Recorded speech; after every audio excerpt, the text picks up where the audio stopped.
The message came at 9:42 p.m., just as I was rinsing a teacup I'd used while waiting for my son to call.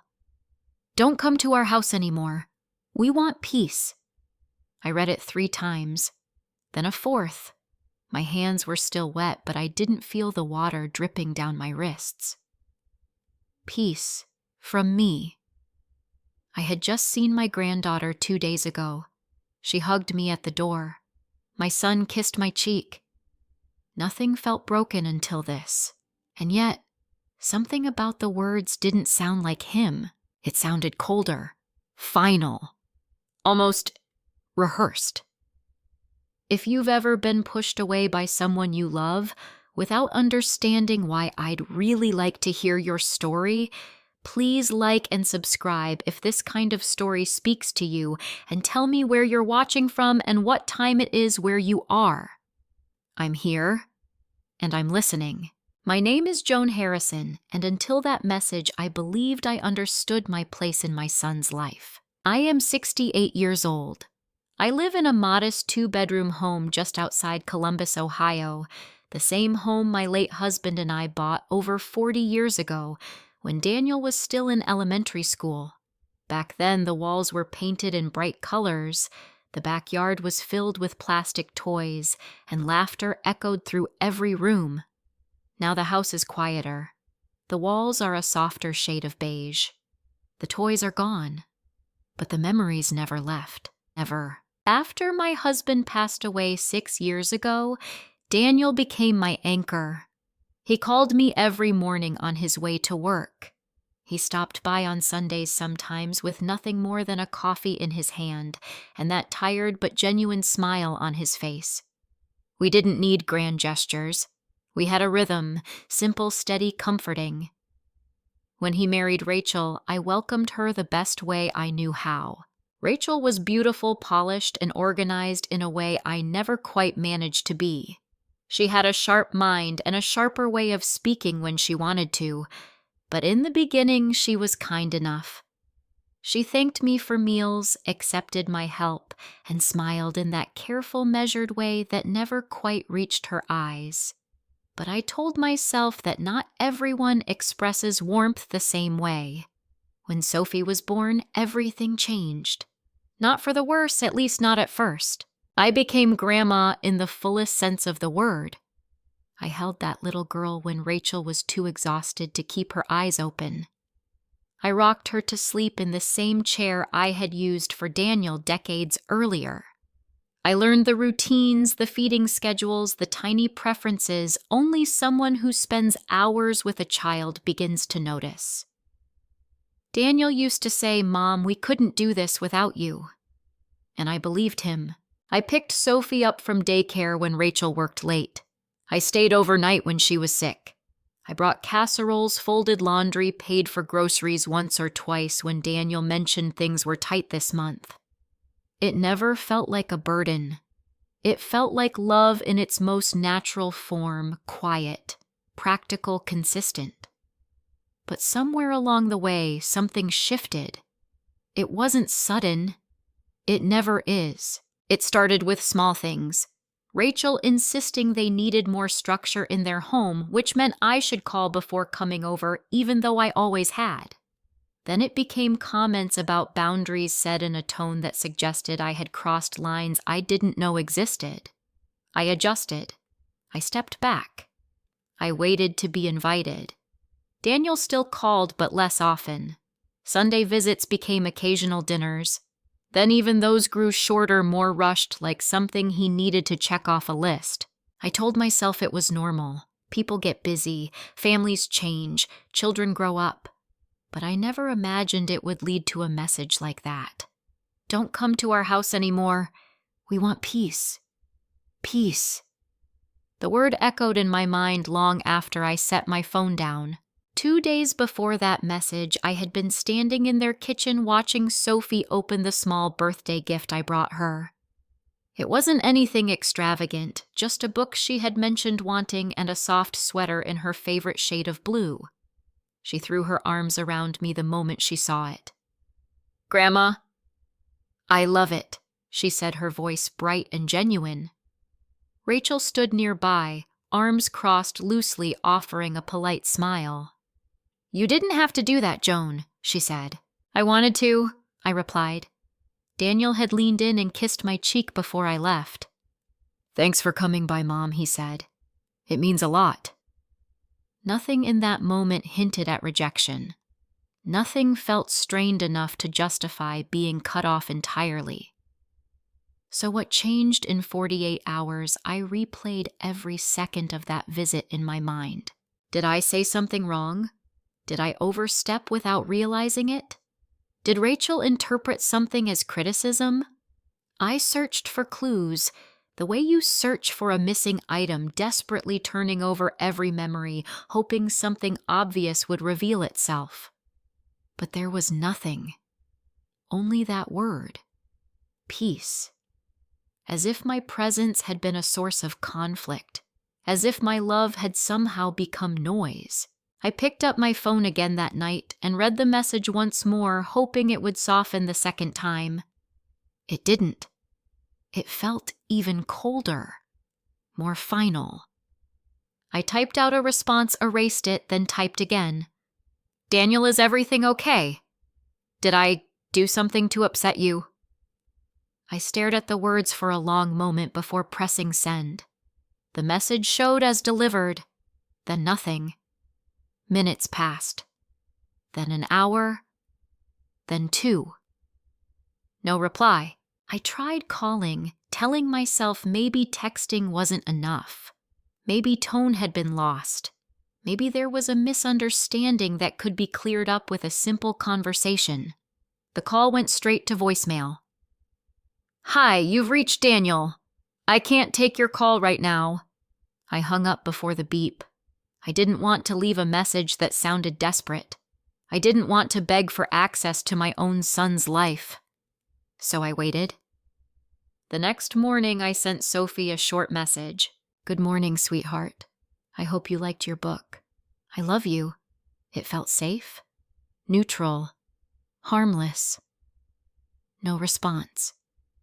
By midday, I told myself she was in school. By evening, I told myself she was busy. By night, I stopped making excuses. Something wasn't right. That night, I didn't sleep. I lay in bed staring at the ceiling, listening to the quiet hum of the house that had once been filled with so much life. My mind wandered back to a dinner we had shared about 2 weeks earlier. It had seemed ordinary at the time. We were sitting around their dining table. Rachel had prepared a nice meal, pasta salad, a bottle of wine opened for the adults. Sophie was telling me about a book she was reading, struggling with a few words. Without thinking, I had said, "I can come by this week and help you with your reading if you'd like." Sophie's face lit up, but Rachel's expression tightened just for a second. "We've got it covered," she said quickly. "We're working on her routine." "Oh, of course," I replied, smiling, trying to smooth over whatever tension I had accidentally touched. Daniel had been quiet during that exchange. Too quiet. At the time, I brushed it off. Couples have their ways of handling things. I didn't want to interfere, but now lying there in the dark that moment felt different. Sharper. Like a small crack I hadn't noticed forming, and now that crack had become a wall. I turned onto my side and looked at my phone on the nightstand. No missed calls, no messages, no sign that the silence would break. For the first time, a thought crept into my mind, one I didn't want to accept. What if this wasn't just Daniel? What if someone had been whispering in his ear, slowly, carefully turning my presence into a problem? I closed my eyes, but the question stayed with me. And beneath it, something deeper, something colder. Because no matter how much I tried to explain it away, one truth refused to settle: that message didn't feel like my son. It felt like a decision that had been building long before I ever saw the words. The silence stretched longer than I thought possible. By the second day, I stopped checking my phone every few minutes. Not because I didn't care, but because each time I looked and saw nothing, it felt like reopening a wound that hadn't even begun to close. Still, I couldn't sit still. That morning I made coffee. I didn't drink, and toast I didn't eat. I moved around my kitchen like a guest in my own home, unsure of what to do with my hands, my thoughts, my heart. I told myself I needed to remain calm, rational, respectful. So I picked up my phone again and sent another message. Daniel, I'm not here to cause problems. If you need space, I'll give it. But please tell me what's going on. I stared at the screen for a long time after pressing send. Nothing. The message stayed there unanswered like the one before it. By noon, I gave in and called again. Straight to voicemail. This time, I let it ring all the way through as if the extra seconds might somehow reach him where my words couldn't. They didn't. I ended the call and sat down at the small table by my window, the one where I used to help Daniel with his homework when he was Sophie's age. I could almost see him there, head bent pencil tapping, asking me how to spell words he should have already known. Mom, how do you spell because? Again, he used to ask. Because, I would say slowly, patiently. He always smiled after getting it right. That boy didn't send messages like the one I received. That boy didn't shut people out without explanation. So where had he gone? The question stayed with me all afternoon, growing heavier with each passing hour. By evening, I decided to try Sophie again. I typed carefully, choosing words that wouldn't sound like pressure. Hi, sweetheart. I hope your day was good. I'm thinking of you. I hesitated before adding one more line. I miss you. I sent it before I could change my mind. The 3 dots never appeared. No reply. I set my phone down, but I didn't walk away this time. I just sat there watching it as if waiting long enough might make something happen. It didn't. That night the house felt different. Not just quiet, but hollow. I turned on the television for background noise, but the voices sounded distant, like they belonged to another world. I muted it after a few minutes. Silence was easier than pretending. My mind kept drifting back, searching for a moment, any moment where things might have started to unravel. And then slowly pieces began to surface. Little things. Things I had ignored. Things I had excused. 2 weeks ago at that dinner, it wasn't just Rachel's reaction that had been off. It was Daniel, too. After the comment about helping Sophie with reading, he didn't meet my eyes for the rest of the evening. He laughed when Rachel laughed, nodded when she spoke, but there was something distant about him, like he was somewhere else. At one point, I had asked him about work. Busy, he said quickly, just a lot going on. I remember thinking how vague that sounded. Daniel had always been the kind of person who shared details too many sometimes. But that night, everything about him felt guarded. I hadn't pushed. I told myself he would talk when he was ready. Now I wondered if that had been a mistake. The next morning I woke up with a dull ache in my chest, not sharp, not overwhelming, just constant. The kind of pain that settles in when something is wrong and you don't yet know how to fix it. I decided I couldn't keep sitting in the dark waiting for answers that weren't coming. So I did something I hadn't done in a long time. I started writing things down. Every interaction, every conversation, every small moment that felt even slightly off. At first it seemed pointless, but as I wrote, patterns began to form. Rachel correcting Daniel in front of me more often. Rachel speaking for him when I asked questions. Daniel hesitating before answering as if measuring his words. The way he would glance at her quickly, subtly before saying anything that might be considered personal. I paused, pen hovering over the page. That wasn't normal. Not for Daniel. He had never been afraid to speak his mind. Not as a child, not as a teenager, not even as an adult. So why now, I flipped back a few pages in my notebook and added something else I had almost forgotten. A conversation from about a month ago. We were standing in their driveway. I had just dropped off a casserole after Rachel mentioned she'd had a long week. Daniel walked me to my car. "Mom," he said, his voice lower than usual, "you don't have to keep doing all this." "I know," I replied, smiling. "I want to." He nodded, but his expression didn't soften. "Just make sure you're taking care of yourself too," he said. At the time, it had sounded like concern. Now it felt like something else. A warning, maybe. Or guilt. I closed the notebook and leaned back in my chair, trying to steady my thoughts. This wasn't just about a message. This was about something that had been building quietly, steadily right in front of me, and I hadn't seen it. Or maybe I had, and chose not to, because the alternative was too painful, too complicated, too frightening. I stood up and walked to the window, looking out at the empty street. Families lived in the houses around me. People came and went carrying groceries, walking dogs, living their lives. Normal lives. And somewhere just a few miles away, my son was living his, without me. The thought didn't just hurt.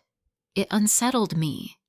Because distance is one thing, but silence like this usually means something is wrong. Deeply wrong. I turned away from the window and picked up my phone again. Still nothing. No calls. No messages. No sign that anything would change. And for the first time since receiving that text, I allowed myself to consider a possibility I had been avoiding. What if this wasn't just about Rachel not liking me? What if Daniel wasn't just choosing her over me? What if something else was happening inside that house? Something he couldn't talk about. Something he didn't know how to escape. The thought sent a chill through me. Because if that were true, then that message wasn't just rejection. It was a signal. And I had no idea how to respond to it. I didn't go looking for answers that day. They found me. It was a Thursday morning, gray and quiet, the kind that makes everything feel slightly heavier than it should. I had gone to the local grocery store not because I needed much, but because sitting at home any longer felt unbearable.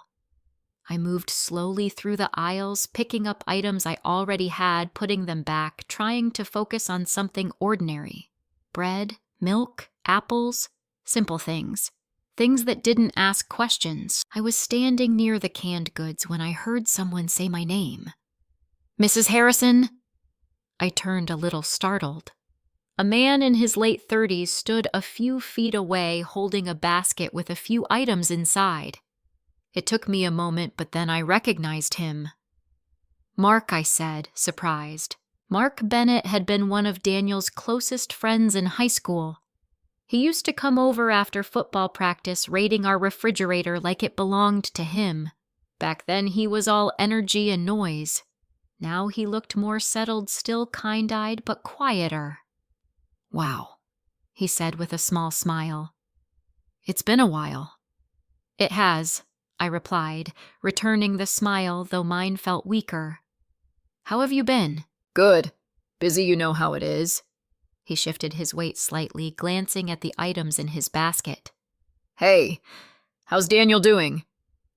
The question was casual on the surface, but something in the way he asked it made my stomach tighten. I hesitated, choosing my words carefully. "He's been busy too. We haven't talked much this week." Mark's expression changed. Just slightly, but enough for me to notice. "Oh," he said. I thought he might have told you." "Told me what?" The words sat on the tip of my tongue, but I didn't rush to say them. Instead, I watched him. The way his eyes flickered, the way his grip tightened around the handle of the basket. "Is there something I should know?" I asked gently. Mark looked uncomfortable. I don't want to step into anything that's not my place, he said quickly. You're not, I replied more firmly than I intended. Then softer. Please, if something's wrong, I'd rather hear it than be left guessing. He exhaled slowly, clearly weighing his options. I ran into Daniel a couple weeks ago, he began. We grabbed coffee. He seemed off. In what way, I asked? Mark shrugged, searching for the right words. Stressed. Distracted. Not like himself. My heart began to beat a little faster. Did he say why? Mark nodded, but it wasn't a confident gesture. Sort of. He asked me some questions. About money. That word landed harder than I expected. Money, I repeated. Yeah, Mark said. Loans mostly. What happens if you fall behind? How hard it is to consolidate debt. Stuff like that. I felt the floor shift slightly beneath me, not physically, but enough to make me steady myself against the shelf. Did he say he was in trouble? I asked. No, Mark said quickly. Not directly, but... I've known Daniel a long time. That wasn't a casual conversation. I swallowed, trying to keep my voice steady. He and Rachel always say they're fine, I said. Busy, but fine. Mark gave a small, uneasy smile. Yeah, that's what he said to me, too. We stood there for a moment, the noise of the store moving around us, completely unaware of the weight of the conversation happening in that small corner. Then Mark added something that made everything sharper. He asked what happens if someone uses personal loans to cover other loans, he said, like stacking them. I closed my eyes for a brief second. That wasn't just stress. That was a problem. A serious one. Did he seem scared? I asked quietly. Mark hesitated. Not exactly, he said. More like overwhelmed. Like he was trying to keep things together but didn't know how. That sounded like my son, not the message I received, not the cold, distant tone that told me to stay away. This was something else entirely. Did he mention Rachel? I asked. Mark shook his head. No, not really, but... He paused. He did say something strange. I waited. He said, I just need to fix it before it affects everyone else. My chest tightened. Before it affects everyone else. Including me. Including Sophie. Did he say what it was? I asked. No, Mark said, and I didn't push. I figured if he wanted to talk, he would. I nodded slowly, even though my mind was racing. Thank you for telling me, I said. Yeah, Mark replied. I didn't realize you hadn't heard from him. Neither did I said quietly. We exchanged a few more polite words after that, but the conversation had already shifted something inside me. By the time I walked out of the store, I wasn't thinking about groceries anymore. I was thinking about patterns, about the expensive new things I had noticed over the past year, the upgraded kitchen appliances, the vacations Rachel posted online, smiling photos, perfect lighting captions about family time and gratitude. Daniel's new truck. At the time, I had been happy for them. Proud even. But now those images felt different.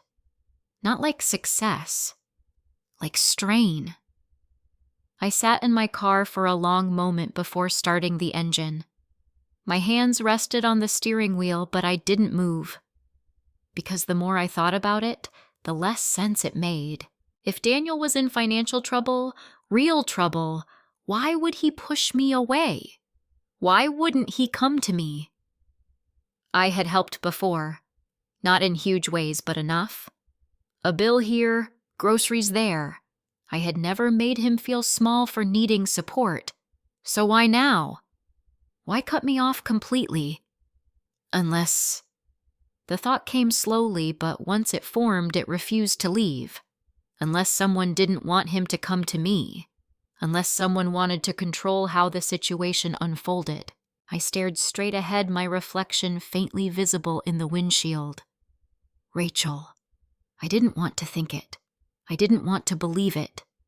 But I couldn't ignore the feeling anymore, because this wasn't just about distance. It wasn't just about peace. It was about isolation. And isolation is rarely accidental. It's usually intentional, carefully built, layer by layer, until the person inside doesn't even realize how alone they've become. I started the car, then my movements slow, deliberate. For the first time since receiving that message, I wasn't just hurt. I was concerned. Not just for myself, but for my son. Because whatever was happening in that house, it wasn't as simple as he made it sound, and deep down I knew one thing with absolute certainty. People don't cut off the ones who love them most unless something is pushing them to do it. I didn't confront anyone right away.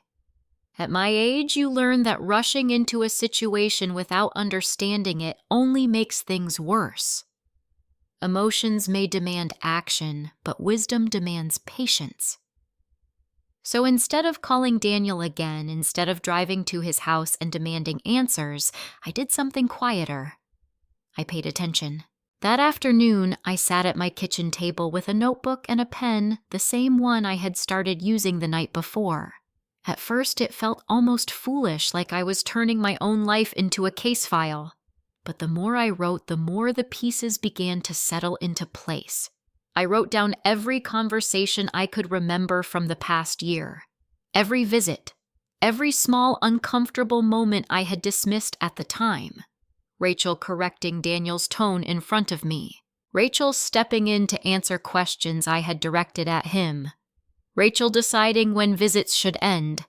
At the time, I told myself she was just organized, protective of her household, a different kind of woman than I was. Now those moments felt less like personality and more like control. I paused, tapping the pen lightly against the page as another memory surfaced. It had been late autumn just before Thanksgiving. Rachel and I were alone in the kitchen while Daniel and Sophie were in the living room decorating something for school. I was rinsing vegetables and Rachel was leaning against the counter scrolling through her phone. Out of nowhere, she asked Joan, "Have you ever thought about downsizing?" I remember laughing lightly. "Not really." "Why?" Well, she said, not looking up from her screen, "A house that size must be a lot to maintain. And it's just you now. It's just you." There was nothing outright wrong with the question, but something about the way she said it, casual, detached, stayed with me. "I manage just fine," I replied. She nodded, still not meeting my eyes. "Of course. I just meant it might make things easier. Financially, too." Financially, the word lingered in the air between us. At the time, I let it pass. Now sitting at my table, I wrote it down carefully. Then another memory followed. A few weeks later, during a Sunday visit, Rachel had asked, "Is your house fully paid off?" I had blinked at her a little surprised. "Yes," I said. "It has been for years." She smiled just slightly. "That's good," she said. "It's nice to have security like that." Security. Another word that meant more than it seemed. I pressed the pen harder against the paper as I wrote the ink slightly darker where my hand lingered. At the time, I had interpreted those questions as curiosity, maybe even concern, but now they felt like something else, like someone quietly taking inventory. I set the pen down and leaned back in my chair, my mind moving faster than I could write. Then I remembered something that made my chest tighten. About 3 weeks ago, Daniel had come by alone. That in itself wasn't unusual, but there had been a different energy about him that day, restless, distracted. We sat in the living room talking about nothing important, the weather, work, Sophie's school projects. Then almost casually he said, "Mom, have you updated your will recently?" The question had caught me off guard. "I have," I replied. "Why do you ask?" He shrugged, but it didn't feel natural. "Just thinking about planning. Making sure everything's in order." I studied him for a moment, trying to read his expression. "Everything is in order," I said gently. "You don't need to worry about that." He nodded, but his eyes drifted away like he was relieved and disappointed at the same time. At the time, I told myself he was just being responsible. Now that moment felt entirely different. I reached for my phone and opened my contacts. There was one person I trusted to help me see things clearly. Patricia Green. She had been my attorney for nearly 15 years. Calm, thorough, and not easily rattled. She handled my husband's estate when he passed, and she had helped me update my will not long after. If something was happening, something legal, something financial, she would know how to guide me. I hesitated for only a second before pressing call.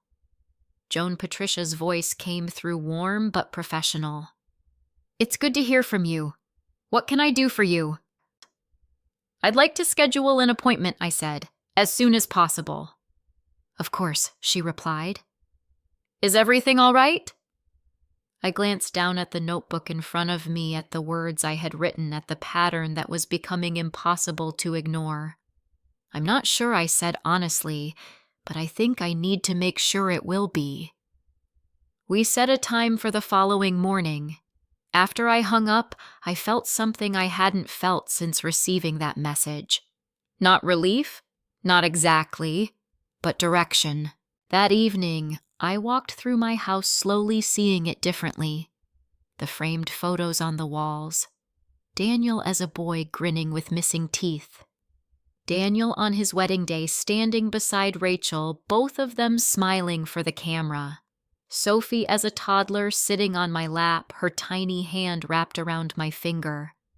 This house wasn't just property, it was history. It was security. And suddenly, I understood something with a clarity that sent a chill through me. If someone wanted control, if someone was desperate enough, this house would look like an answer. The next morning, I sat across from Patricia in her office, the same place where I had signed documents years earlier without a second thought. Now every word mattered. I explained everything. The message, the silence, Mark's conversation, Rachel's questions, Daniel's strange behavior.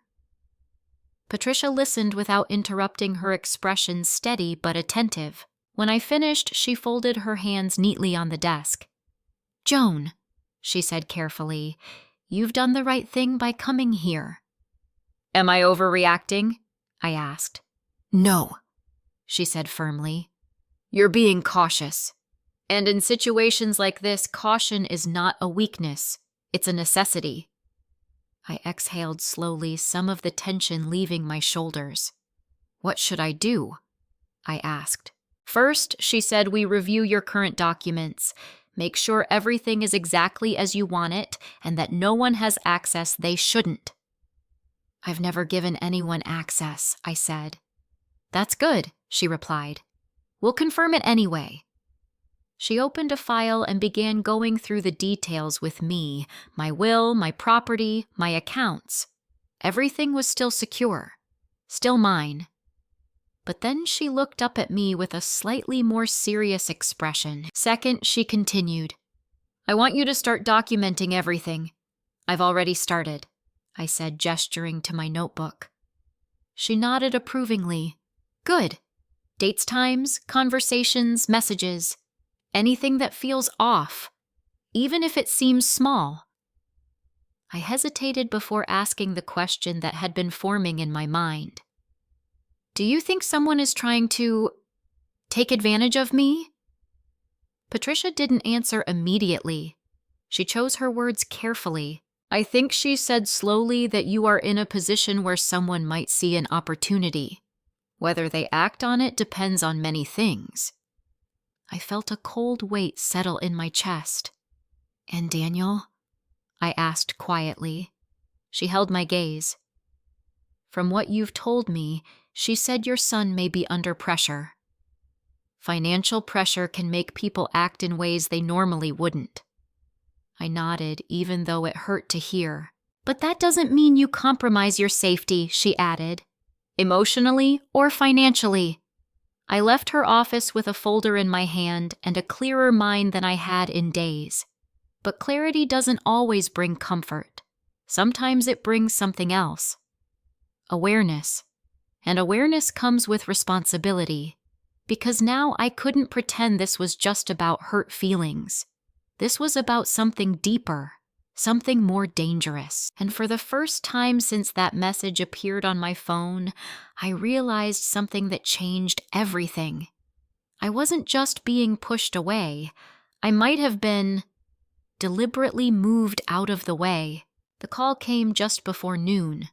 I had just finished putting away the folder Patricia gave me, carefully placing it in the top drawer of my desk, as if proximity alone could offer protection.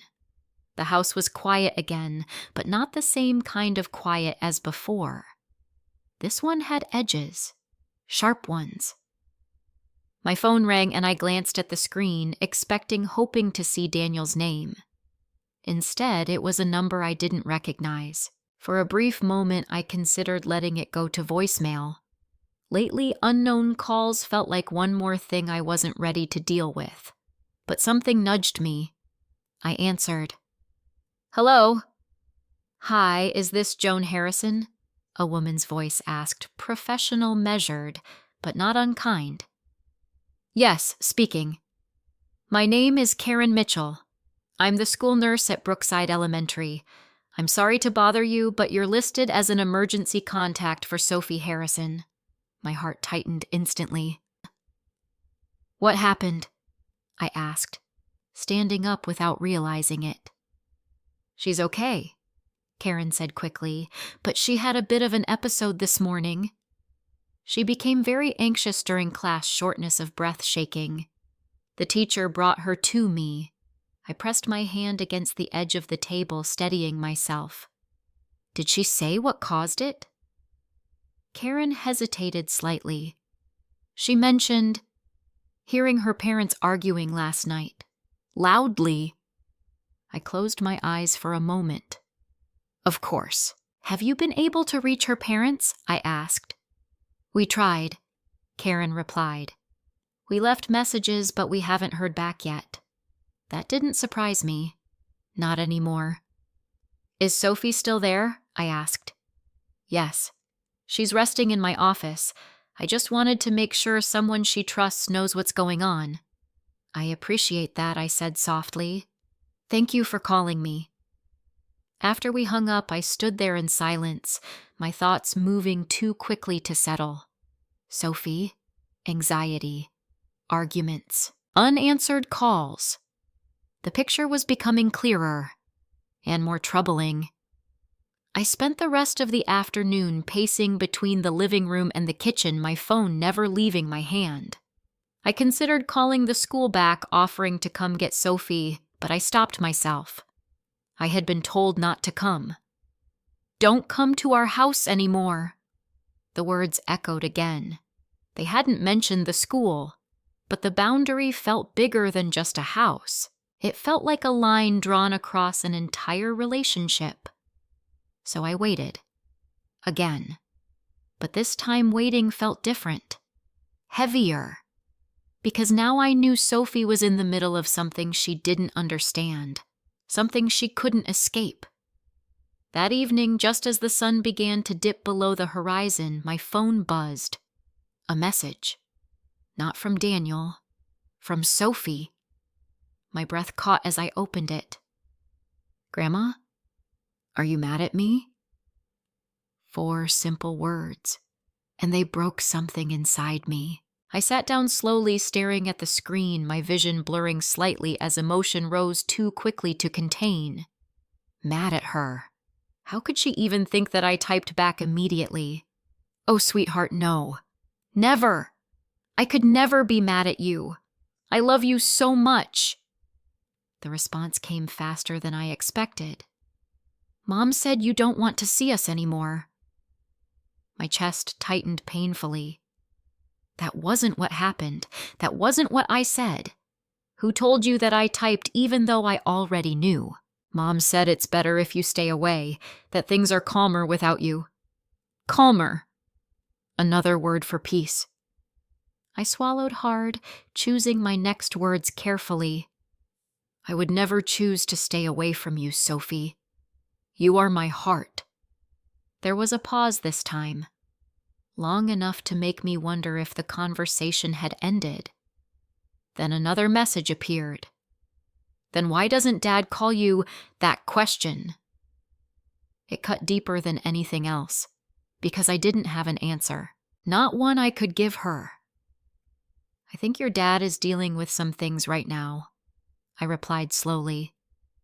But that doesn't change how much he loves you. Or how much he loves me, I wanted to add, but I didn't. I didn't know if that was still true. Another pause. Then Grandma. Dad cries sometimes. I froze. My fingers hovered above the screen, unmoving. What do you mean? I typed, my hands suddenly unsteady. In the garage. When Mom is inside. I heard him last night. I felt a cold wave move through me. Daniel. Crying. Alone. That wasn't the man I knew. Or maybe it was. And I had just never seen it. What were they arguing about? I asked gently. There was a longer delay this time. When the reply came, it was shorter. I don't know, but Mom said something about money. And your house. My breath caught. My house. The words seemed to echo louder than they should have. What did she say? I asked, trying to keep my tone calm even though my heart was racing. I don't remember exactly, just that you don't understand things, and that Dad needs to stop listening to you. I leaned back in my chair, closing my eyes as the pieces aligned. Control, isolation, money, my house. It was all there. Not fully visible yet, but enough to see the outline. Sophie. I typed, my fingers slower now, more deliberate. Are you okay? Another pause. Then, I get scared when they yell. That was it. That was the truth of it. Not the money, not the arguments, not even the message. A little girl sitting in her room listening to voices raised behind closed doors, trying to make sense of a world that suddenly didn't feel safe. I'm so sorry, sweetheart, I wrote. You don't deserve that. None of this is your fault. I wish you were here, she replied. The words blurred as tears finally slipped down my cheeks. So did I. More than anything, I wished I could be there. But I wasn't allowed. Or at least, I had been told I wasn't. Before I could respond, another message came. Mom is coming. I have to go. And just like that, the conversation ended. The screen went still again. No typing dots. No follow-up. Just silence. But this silence was different from before, because now it was filled with truth. I set my phone down slowly, my hands trembling slightly as the weight of everything settled in. Daniel was not okay. Sophie was not okay.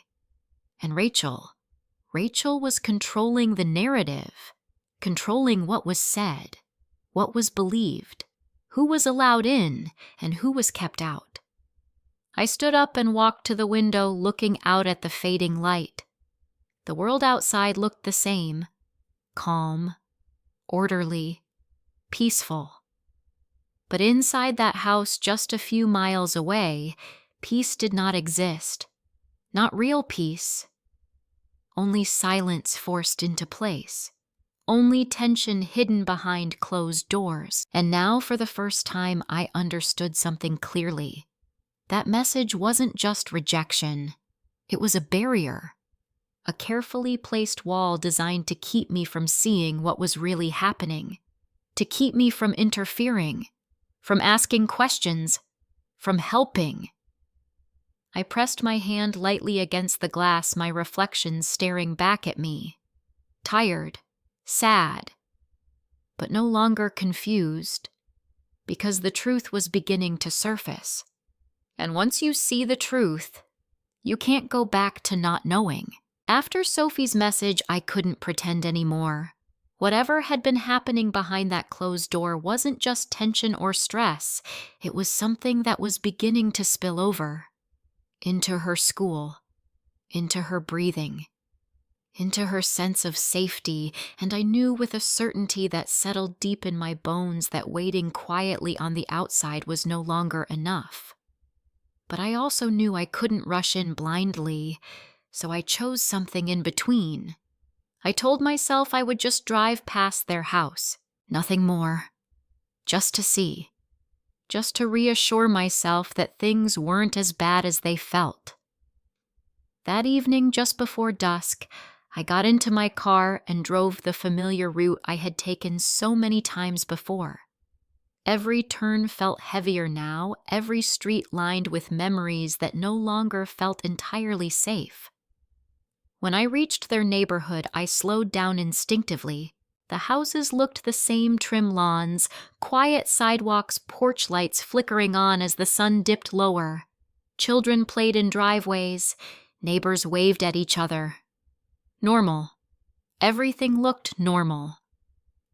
Until I turned onto their street. Daniel's house stood exactly where it always had, but something about it felt off. Maybe it was just me.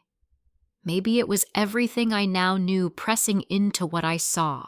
I parked a short distance away, not directly in front, and sat there for a moment gripping the steering wheel a little tighter than necessary. The curtains were drawn in the front window. That wasn't unusual. But the porch. There were packages stacked near the door. More than usual. Different sizes, some still unopened. And parked in the driveway behind Daniel's truck was a car I didn't recognize. A sleek, dark sedan. Too formal. Too out of place. I leaned forward slightly, trying to see better without making it obvious I was watching. The front door opened. A man stepped out. Mid-40s maybe. Well-dressed. Suit jacket, briefcase in hand. His expression wasn't friendly. It was tight, impatient, the kind of look people wear when a conversation hasn't gone their way. He turned back briefly, saying something I couldn't hear, then walked briskly down the driveway toward his car. My chest tightened.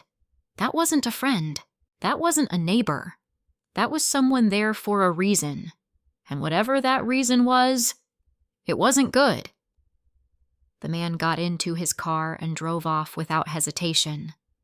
A few seconds later, the front door opened again. Daniel stepped out. I barely recognized him at first. He looked smaller somehow. Not physically, but in the way he carried himself. His shoulders were tense, his posture slightly hunched like he was carrying something too heavy to set down. His face looked drawn, the lines deeper than I remembered, his eyes tired.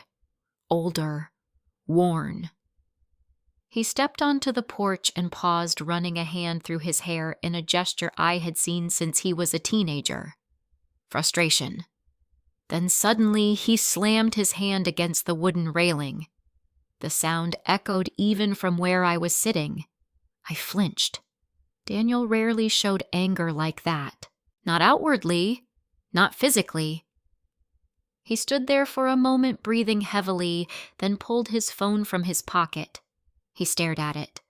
Longer than necessary, like he was debating something, like he wanted to call someone, and couldn't. My heart ached. Call me, I thought. Just call me. But he didn't. Instead, he shoved the phone back into his pocket and went inside, closing the door behind him. Just like that. Gone again.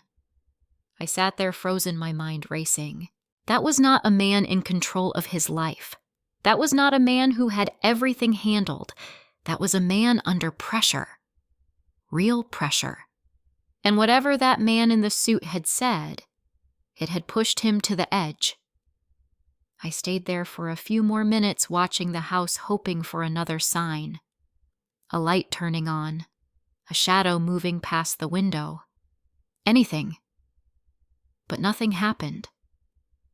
Eventually, I started the car and drove away, my thoughts louder than the engine. By the time I got home, the sky had darkened completely. I stepped inside, locked the door behind me, and leaned against it for a moment, letting the quiet settle around me. But it didn't feel peaceful. Not anymore. It felt like a space between storms. I had just taken off my shoes when my phone buzzed again. This time it wasn't a message. It was a voicemail notification from an unknown number. My pulse quickened as I tapped the screen and brought the phone to my ear. "Hello, this message is for Daniel Harrison," a woman's voice said, firm, professional, and unmistakably serious. "My name is Laura Jenkins. I'm calling regarding an urgent matter that requires immediate attention. If we do not hear back within 24 hours, we will be forced to proceed with further action." There was a brief pause. "Mr. Harrison, you listed this number as a secondary contact. Please understand that this situation is time-sensitive." The message ended with a click. I lowered the phone slowly. Secondary contact.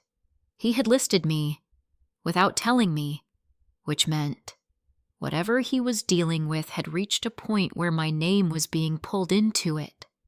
Not just emotionally, practically, legally. I sat down on the edge of the couch, the weight of that realization pressing down on me. This wasn't just stress anymore. This was escalation. And the fact that the call had come to me meant one thing clearly: Daniel was running out of options. I replayed the message in my mind, focusing on the tone, the words, the urgency. Further action. That phrase didn't leave much room for interpretation. It meant consequences. It meant deadlines. It meant things were already in motion. And then another thought surfaced. Sharp. Uncomfortable. Necessary. If Daniel had listed me as a contact, had Rachel known? Or had he done it quietly? Secretly, as a last line of defense. The possibility settled into my chest like a stone, because if he had done it without her knowledge, then somewhere deep down he still trusted me, still believed I might be able to help. Even after that message, even after pushing me away. I stood up slowly, moving toward the kitchen without really thinking about it. My hands rested on the counter, grounding myself as the situation shifted again in my mind. This was no longer just about understanding what had happened. This was about deciding what to do next, because now I had more than feelings. I had information. Fragments, yes, but enough to see the direction things were heading. Debt, pressure, control, isolation, and a child caught in the middle. I closed my eyes briefly, taking a slow breath. When I opened them again, something had changed. Not the situation, but me.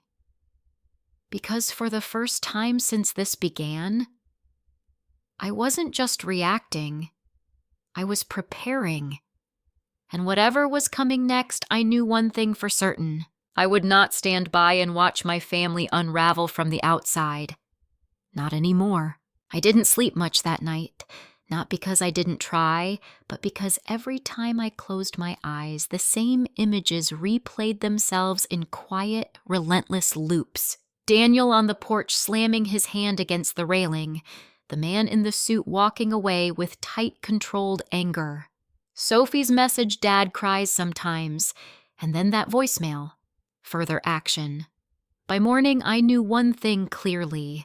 I couldn't stay on the outside of this any longer, but I also couldn't walk into it blindly. So I did what Patricia had advised. I gathered information, and then I made a decision that felt both necessary and deeply uncomfortable. I called the number from the voicemail. The phone rang twice before the same professional voice answered. "This is Laura Jenkins. Ms. Jenkins," I said, steadying my tone. "My name is Joan Harrison. You left a message for my son Daniel. He listed me as a secondary contact." There was a brief pause. "Mrs. Harrison," she replied carefully, "thank you for calling. However, I'm limited in what I can discuss due to confidentiality." "I understand," I said quickly. "I'm not asking for private details. I need to know if he's in serious trouble." Silence stretched for a moment. Not dismissive, just measured. When Laura spoke again, her voice softened slightly. "I can say this," she said. "Your son's situation has escalated beyond routine financial strain." My grip tightened around the phone. "What does that mean?" I asked. "It means," she continued, choosing her words with care, "that there are multiple outstanding obligations, some of which have reached a stage where legal enforcement is being considered." Legal enforcement. The words landed heavy.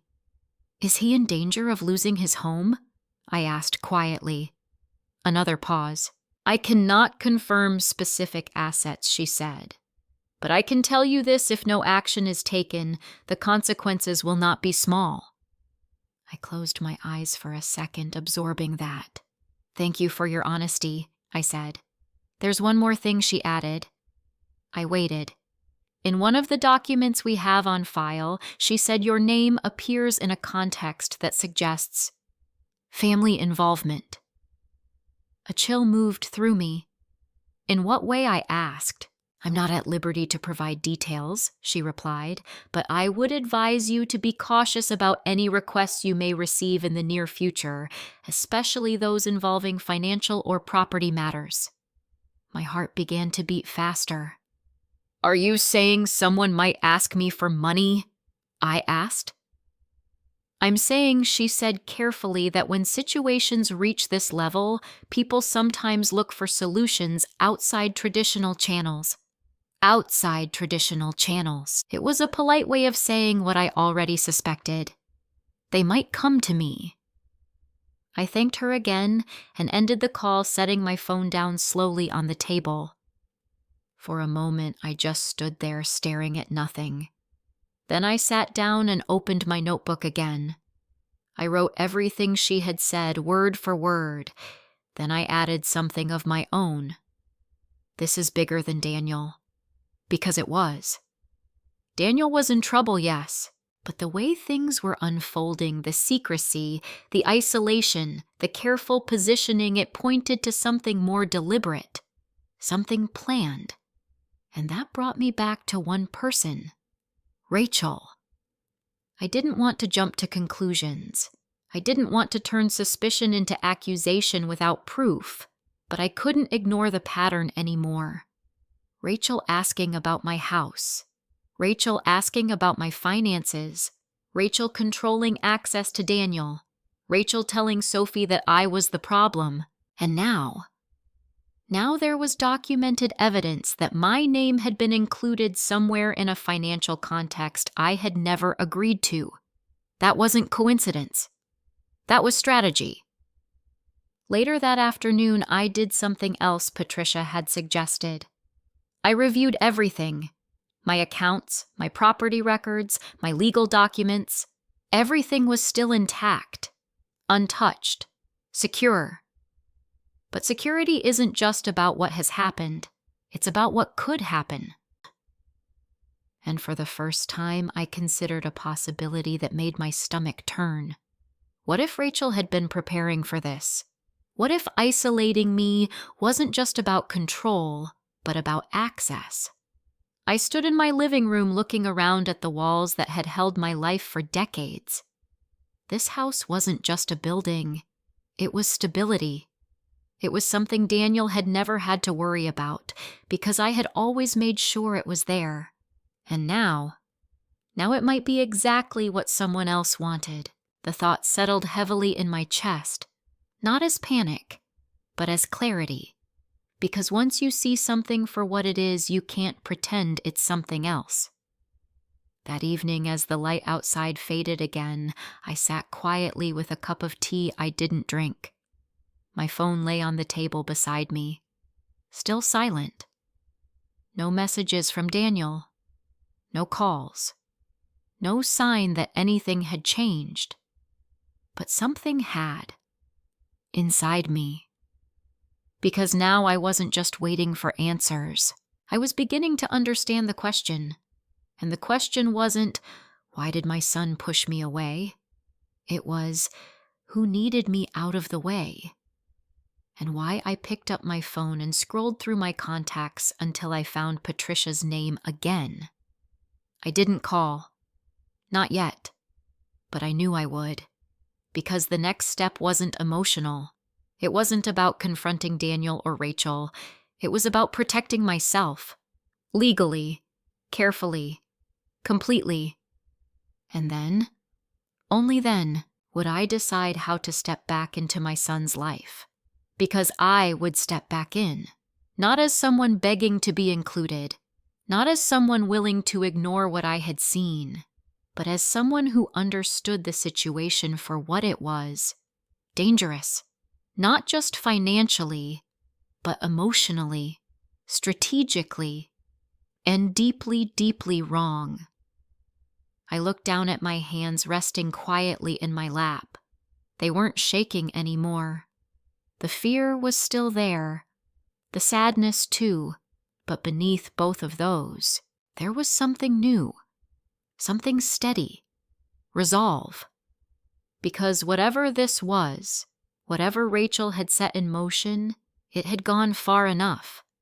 And I had finally reached the point where I wasn't just trying to understand it. I was ready to face it. It was raining the night Daniel finally came to see me. Not the kind of rain that passes quickly, but the steady, quiet kind that settles in soft against the windows, constant against the roof. I had been sitting in the living room with a book open in my lap, though I hadn't turned a page in over 20 minutes. My thoughts were elsewhere. They had been for days. When the knock came, it startled me. 3 quick taps, then silence. My heart jumped before my mind could catch up. I set the book aside and stood moving slowly toward the door. Something in me already knew who it was. Maybe it was instinct. Maybe it was hope. Or maybe it was simply the fact that I had been waiting. When I opened the door, there he was. Daniel. For a moment, neither of us spoke. The porch light cast a pale glow over his face, and I saw everything I had sensed from a distance now laid bare in front of me. He looked exhausted. Not just tired, but worn down as if something inside him had been grinding away for too long without rest. His eyes were shadowed, his shoulders tense beneath his jacket, his hair damp from the rain. "Mom," he said finally. Just that one word, but it carried more weight than anything else. I stepped aside without hesitation. "Come in," I said softly. He didn't argue. Didn't hesitate. He walked past me into the house like someone who had been holding himself together for too long and didn't have the strength to question the moment. I closed the door behind him, the sound of the rain fading slightly as the quiet of the house returned. For a few seconds, he just stood there looking around. At the familiar walls, the same furniture, the same space he had known his entire life. It felt like he was seeing it for the first time. Or maybe remembering what it used to mean. "Do you want something to drink?" I asked. He shook his head. "No," he said.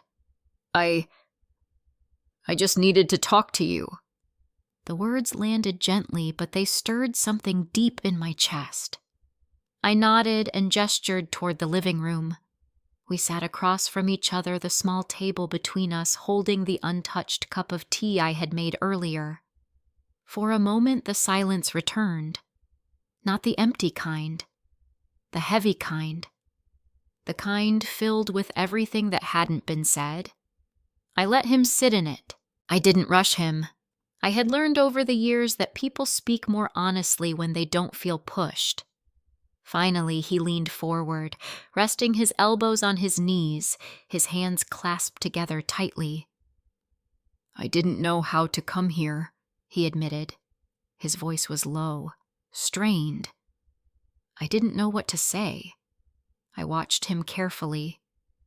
You already said something, I replied gently. He flinched. Just slightly, but enough. The message I added. Do you want to say it again? To my face? The words weren't harsh, but they were direct. And they needed to be. Daniel's head dropped, his gaze fixed on his hands. No, he said quietly. I can't. The room felt still around us. Then don't, I said. He let out a breath that sounded like it had been held for days. I'm sorry, he said, the words breaking slightly as they left his mouth. I shouldn't have sent that. I didn't know what else to do. I didn't move, didn't reach for him. Not yet. Why did you send it? I asked. He hesitated, then shook his head. It wasn't supposed to be like that, he said. I didn't mean it to sound so final. But it was, I said quietly. I know. Another silence. This one sharper, more fragile. Then slowly something inside him seemed to give way. His shoulders dropped. His hands loosened. And when he spoke again, his voice was different. Not controlled. Not measured. Real. She told me to send it, he said. The words hung in the air between us. I didn't interrupt. She said. He swallowed hard. She said things couldn't keep going the way they were. That there was too much tension. That Sophie was picking up on it. My chest tightened. So you cut me off, I asked. I thought it would be temporary, he said quickly. Just until I fixed everything. Just until things calmed down. Fixed what I asked. He didn't answer right away. Instead, he ran his hands over his face, dragging them down slowly, as if trying to wipe away everything he had been carrying. Everything he said, finally. The word was heavy. Too heavy to stand alone. What does everything mean, Daniel? I pressed gently. He looked up at me then, and for the first time since he walked in, I saw it clearly. Fear. Not just stress. Not just guilt. Fear. I messed up, he said. The simplicity of it made it worse. How, I asked. He let out a shaky breath. I took out loans, he said. More than I should have. At first it was just to cover some expenses. Then, to cover the loans themselves. My stomach dropped. Daniel. I thought I could fix it, he said quickly, his voice rising slightly. Ethan said it would work. He said it was a good opportunity, that we'd make it back fast. Ethan. Rachel's brother. The name settled heavily into place. And did you? I asked quietly. He shook his head. No. Silence. Then, it got worse, he admitted. A lot worse. I nodded slowly, letting him continue. Rachel found out, he said. At first she was angry, really angry, but then she started trying to handle it how I asked. He hesitated again. By controlling everything, he said, the accounts, the calls, the bills, that matched what I had suspected. And you let her, I asked. I didn't know what else to do, he said, frustration creeping into his voice. Every time I tried to fix something, it just got worse. She kept saying I was making things worse, that I needed to stop and let her deal with it, and the message I asked. He looked away. She said you were making things harder, he said, that I was too focused on you, that I kept running to you instead of handling my own problems. My chest tightened, but I kept my voice steady. So the solution was to push me out? I asked. She gave me a choice, he said quietly. The room seemed to hold its breath. What kind of choice? I asked. His voice dropped. Either I set boundaries with you, or she would take Sophie and leave. The words landed like a blow. I sat back slightly, the weight of them settling in. She said she couldn't live like that anymore. He continued, that there was too much interference, too much influence. From me, I said. He nodded. I didn't know what to do, he admitted. I thought if I just created some distance, it would calm things down, that I could fix the money situation and then everything would go back to normal. But it didn't, I said. No, he whispered. His voice broke then, completely. I signed things, Mom, he said, his eyes filling with something he couldn't hold back anymore. Papers, agreements.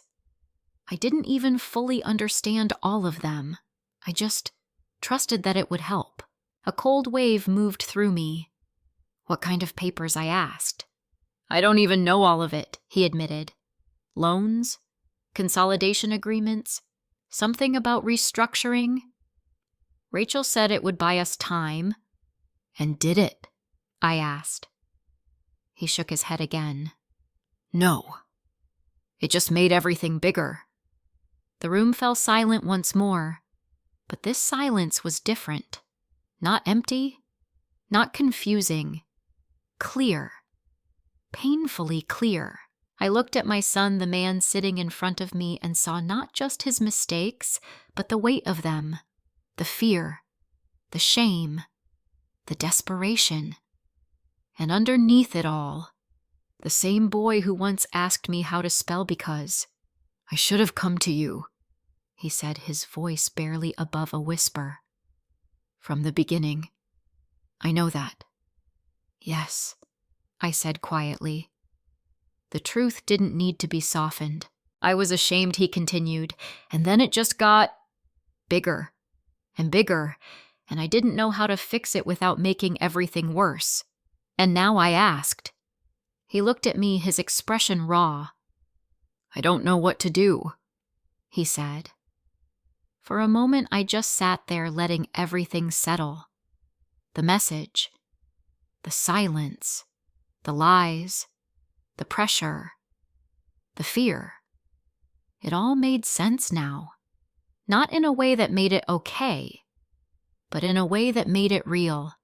And finally, after everything, I spoke. We start with the truth, I said.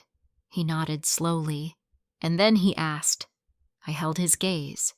And then we figure out what's left to save. Daniel didn't leave that night right away. After everything he had said, after everything I had heard, neither of us seemed ready to break the moment just yet. The rain continued outside, steady and unrelenting, like time had slowed just enough to let the truth settle between us. I stood up and went into the kitchen without asking if he wanted anything this time. Some habits don't require permission. I made him a cup of coffee the way I used to, 2 sugars, a splash of cream, and brought it back to the living room. He looked at it surprised. You remembered? He said quietly. I remember a lot of things, I replied. He took the cup in both hands as if grounding himself, and for a moment he didn't drink it. He just held it, staring down into the dark surface like he might find answers there. We need to talk about the details, I said, sitting back down across from him. Not just what happened, but how. He nodded slowly. Okay. I folded my hands in my lap, steadying myself. Start with Ethan, I said. How did this begin? Daniel exhaled, his shoulders tensing again. It started about 8 months ago, he said. Ethan came to me with this idea, something about a contracting project in Cincinnati. Renovations, commercial work. He said he had connections, that the deal was already halfway secured. And you believed him, I said. Daniel gave a small, bitter smile. He sounded confident, he admitted. Rachel backed him up. She said Ethan had done similar things before, that this was just a bigger opportunity. I felt a flicker of anger rise in my chest, but I kept my voice calm. So you invested? At first it wasn't even an investment, he said quickly. It was a short-term loan, just to help him secure materials and labor. He said we'd get it back within a month with profit. And when that didn't happen, I asked. Daniel looked down. He asked for more time, he said. Then more money. There was always a reason. Delays. Permits. Suppliers. And Rachel, I asked. She kept saying it was normal, he said. That these things take time. That I needed to trust the process. I nodded slowly, the pattern becoming clearer. So you kept going. He swallowed. I took out a personal loan, he said. Then another. And when those payments started coming due, I used credit cards to cover them. The cycle. I had seen it before in other families, in stories and warnings people ignore until it's too late. Did you tell Rachel everything at that point, I asked? He hesitated. Not at first, he admitted. I thought I could fix it before it got serious. I didn't want to worry her. I almost said something about how hiding problems rarely protects anyone, but I held back. He already knew that now. But she found out, I said. Yes, he replied. About 3 months ago, one of the credit card companies called the house, she answered. And then I asked. At first she was furious, he said. She said I had been irresponsible, that I had put our family at risk. That part wasn't wrong, I said gently. He nodded. I know, he said. I wasn't thinking clearly. I just kept believing I could fix it if I just had a little more time. And did she help, I asked. He let out a hollow laugh. That's what I thought, he said. The tone of his voice made my chest tighten. What did she do, I asked. She took over, he said. Everything. The accounts, the bills, the calls. She said I had already proven I couldn't handle it. I leaned back slightly, watching him carefully. And you agreed to that? I didn't feel like I had a choice, he said. Every time I tried to argue, she reminded me what I had done, how much I had risked. Guilt. Another form of control. And Ethan? I asked. Daniel's jaw tightened. He disappeared, he said. Stopped answering calls, stopped replying to messages. Just gone. I closed my eyes briefly. Of course he did.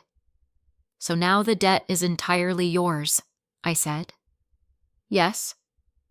The word was quiet, but it carried everything. I let a moment pass before asking the next question. The papers you signed, I said.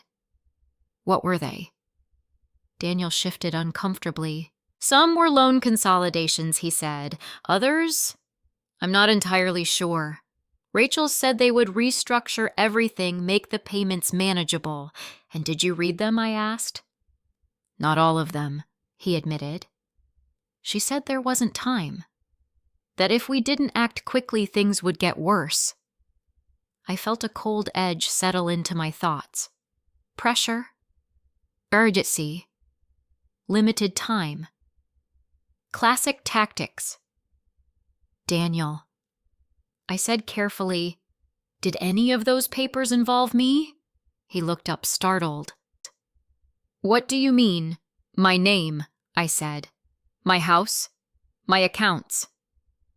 He frowned clearly, trying to recall. I don't think so, he said. Not directly. Not directly, I repeated.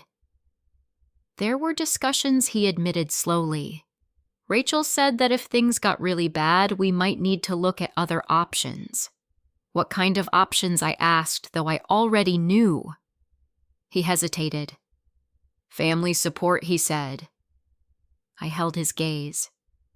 And by that, she meant me. He didn't answer. He didn't have to. The silence said enough. She wanted me to ask you, he said finally, to add me to your house. Temporarily.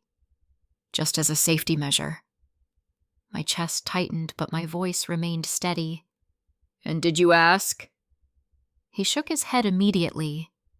No, he said. I couldn't. It didn't feel right. Relief flickered through me, sharp and brief. But that's when things changed, he added. How I asked. Rachel got different, he said. Colder, more controlling. She started saying you were part of the problem. Because I wouldn't give her access, I said quietly. He nodded. She said you had too much influence over me, he continued.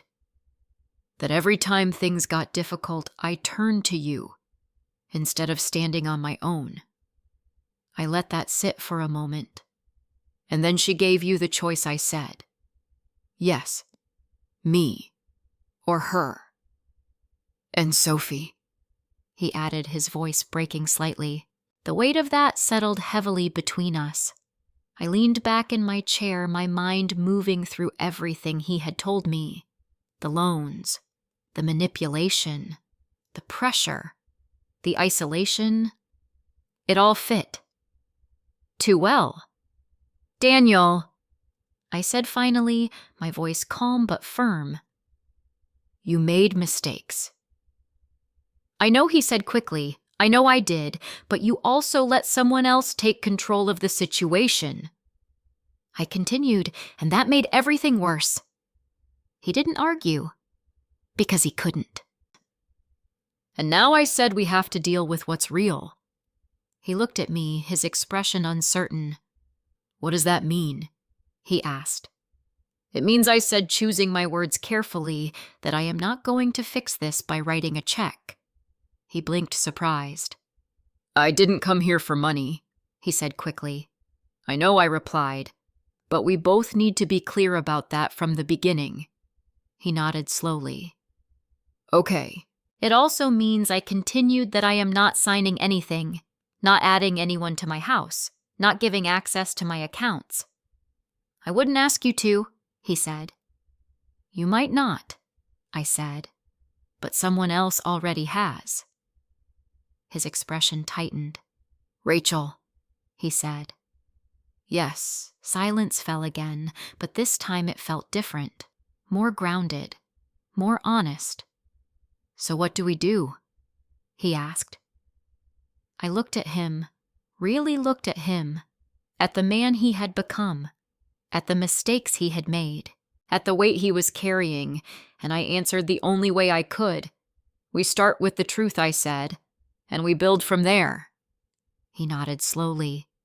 And Rachel, he asked. I held his gaze, my voice steady. We deal with her, I said. Not with anger, not with revenge, but with something far more powerful. Clarity. The next morning, the rain had stopped. Sunlight filtered through the curtains in soft, quiet streaks, the kind that usually made everything feel a little lighter. But that morning it didn't. Not because the world outside hadn't changed, but because I had. Daniel was still in the guest room when I woke up. I hadn't expected him to stay, but after everything he had told me the night before, it felt wrong to send him back into the same storm he had just stepped out of. I made coffee again, 2 cups this time, and set them on the kitchen table. When he walked in, he looked slightly better. Not rested exactly, but steadier. Morning, he said quietly. Morning, I replied. We sat down across from each other, the silence between us no longer heavy, but not entirely comfortable either. It wasn't supposed to be. Truth has a way of clearing the air, but it also leaves everything exposed. We need a plan, I said, breaking the quiet. Daniel nodded. I know. I folded my hands around my cup, grounding myself before continuing. But before we talk about what comes next, I said we need to be clear about something. He looked up attentive. I am not going to rescue you from this, I said. The words weren't harsh, but they were firm. I'm not going to pay off your debts, I continued. I'm not going to sign anything, and I'm not going to let anyone use me as a solution to a problem I didn't create. Daniel held my gaze. I understand, he said.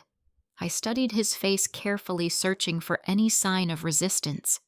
There was none, only acceptance. And this isn't punishment, I added. It's protection. For me, and for you. He nodded again, slower this time. I get that, he said. Good, I replied softly, because I needed him to, not just in words but in understanding. Now I continued, if you want my help, it's going to look different. How, he asked. Structure, I said. Boundaries. Honesty. No more hiding things because they're uncomfortable. He exhaled slowly. I can do that. Can you? I asked gently. He met my eyes. I have to, he said. Something in his voice told me he meant it. At least, he wanted to. And Sophie? I asked. His expression shifted immediately. She comes first, he said. Then prove it, I replied. He nodded. I will. I let a moment pass, then reached for the folder Patricia had given me and placed it on the table between us. This is where we start, I said. He glanced down at it, uncertain. What is it? Information, I replied. And a path forward. I opened the folder and pulled out a sheet of paper. I spoke with someone yesterday, I said, a collections mediator named Laura Jenkins. Daniel's face tightened slightly.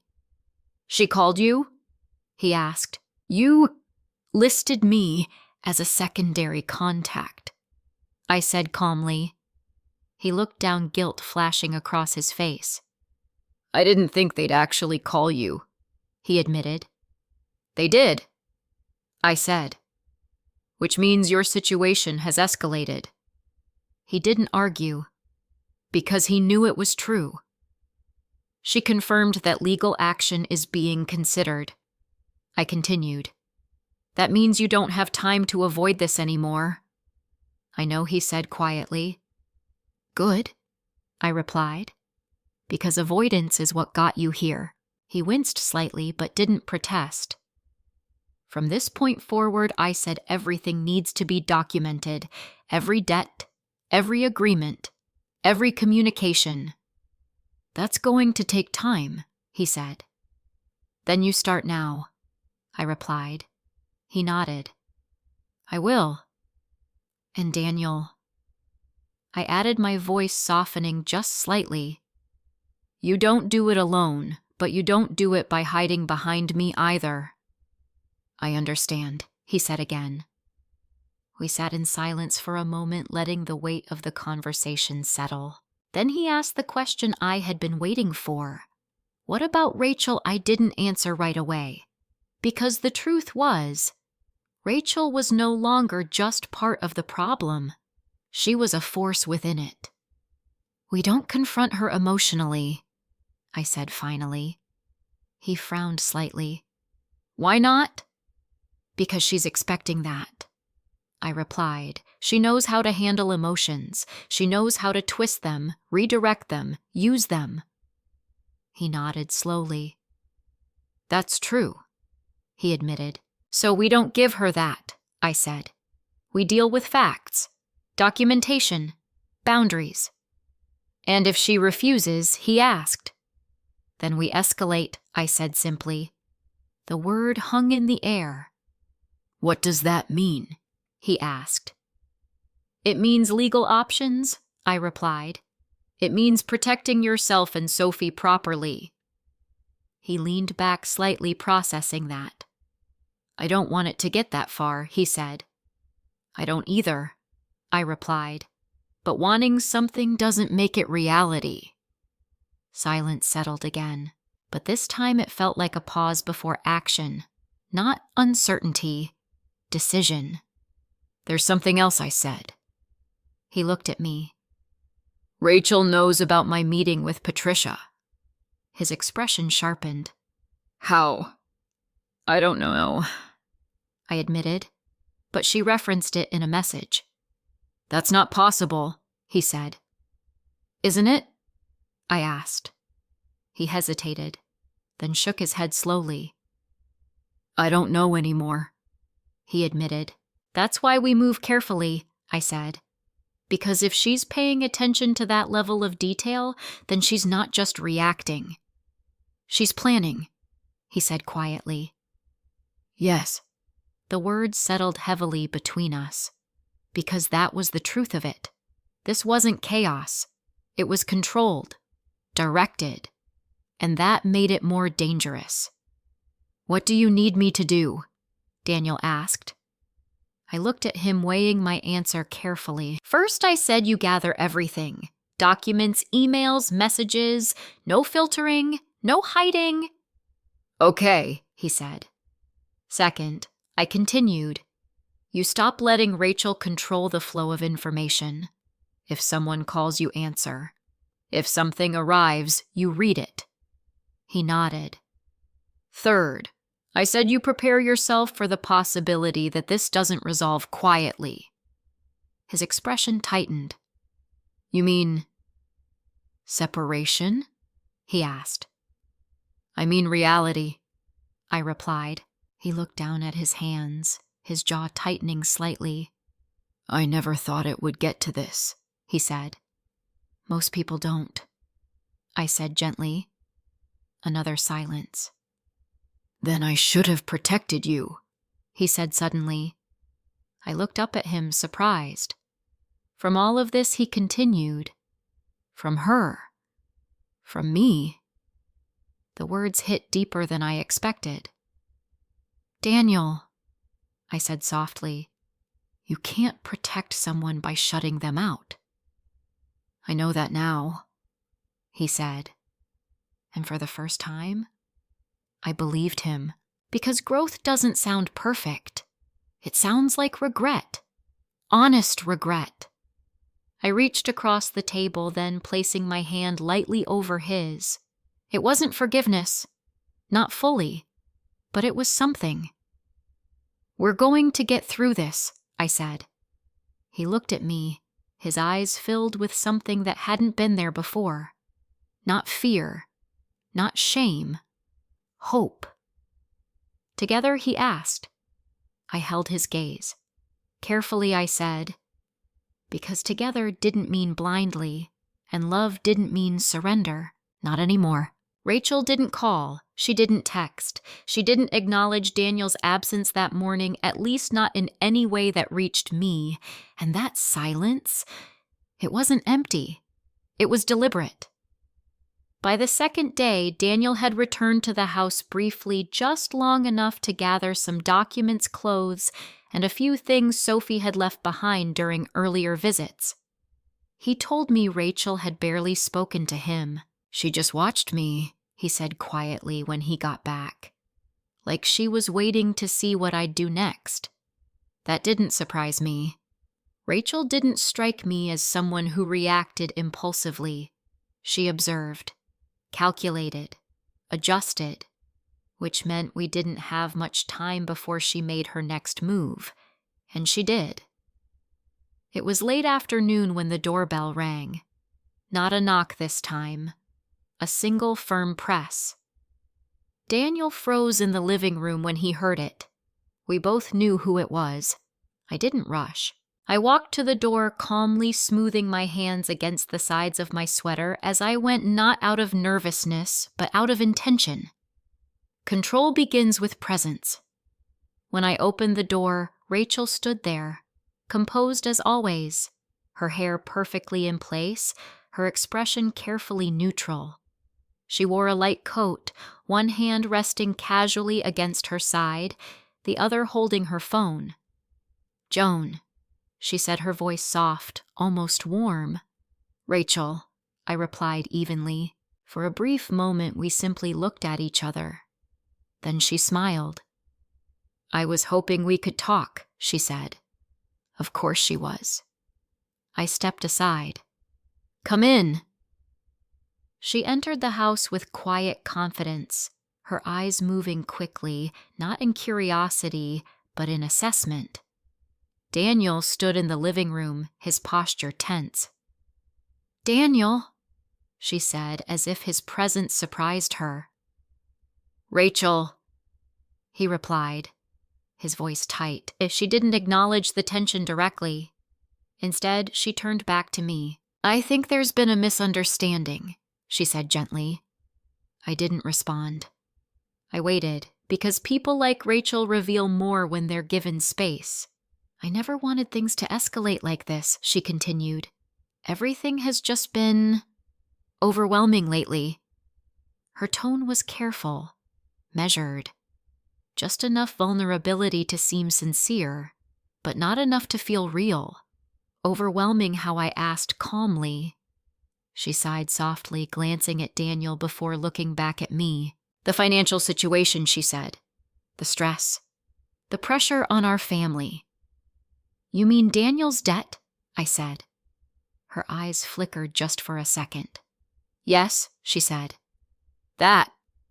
She shifted slightly, her posture relaxing as if she were settling into a role she had practiced.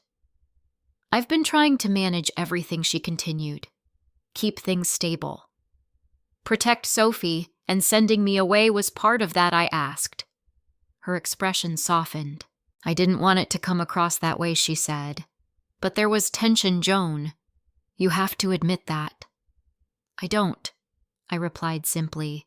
The smile faltered. "Only slightly. But enough." Rachel recovered quickly. "Well," she said, "from our perspective, it felt like Daniel was constantly pulled in two directions, between his responsibilities here and his connection to you." "My connection to him is not the problem," I said calmly. She tilted her head as if considering that. "Perhaps not," she said, "but the way it affected his decisions." "His decisions are his own," I interrupted gently. The room went still. Because that was the first crack. Rachel didn't like losing control of the narrative. I could see it in the way her fingers tightened slightly around her phone. "I'm not here to argue," she said, her tone shifting just enough to reveal a sharper edge beneath the softness. "Then why are you here?" I asked. A pause. Then she smiled again. This time it didn't reach her eyes at all. "I'm here to fix things," she said. Of course she was. Fix what I asked. "Our situation," she replied. "As a family." I held her gaze. "And what does that look like to you?" I asked. She took a small step forward. "It means moving forward together," she said. "Supporting each other. Making smart decisions." There it was. The shift. Subtle. Strategic. "What kind of decisions?" I asked. Her voice softened again. "The kind that ensure stability," she said. "Security. For all of us." "And how do I fit into that?" I asked. Rachel hesitated just briefly. Then, "You've always been a source of support," she said. "Emotionally, practically, financially." The word landed exactly where she wanted it to, but I didn't react. I simply waited. "And right now," she continued, "we need that support more than ever." Daniel shifted uncomfortably behind her. "Rachel," he started. She raised a hand, slightly silencing him without looking. "Let me finish," she said. That told me everything. She wasn't here to discuss. She was here to direct. "To be clear," I said calmly, "what exactly are you asking for?" Rachel met my eyes directly now. No softness, no hesitation. "Temporary access," she said. "To your property, your accounts. Just enough to stabilize things while we work through this." The room went completely silent. Daniel stepped forward. "No," he said quickly. "That's not." Rachel turned to him sharply. "Daniel," she said, her voice low but firm. "This is the solution." "No," he repeated, stronger this time. "It's not." I watched the exchange without intervening, because this wasn't just about me anymore. This was about him finding his voice. Rachel's expression hardened. "You don't understand the position we're in," she said. "I understand it better than you think," he replied. Another crack. And this one was louder. Rachel turned back to me, her composure slipping just enough to reveal frustration. "Joan," she said, "I'm trying to prevent this from getting worse, and I'm preventing it from getting worse for me," I replied calmly. Her eyes narrowed slightly. "So you're refusing to help," she said. "I am refusing to be used as a solution to a problem I didn't create," I said. The words landed exactly as they needed to. Clear, unemotional, final. Rachel stared at me for a moment, her expression no longer masked. "You're making a mistake," she said. "Am I?" I asked. "Yes," she replied. "Because if this falls apart, it doesn't just affect Daniel. It affects Sophie." There it was. The final move. The pressure point. But I didn't flinch.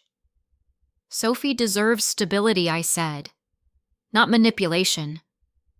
Rachel's jaw tightened. "You think you understand what's happening here?" she said. "But you don't?" "I understand enough," I replied. She took a step back, then her posture shifting from controlled to cold. "Fine," she said, "but don't expect things to stay the same after this." "They already haven't," I said quietly. Another silence.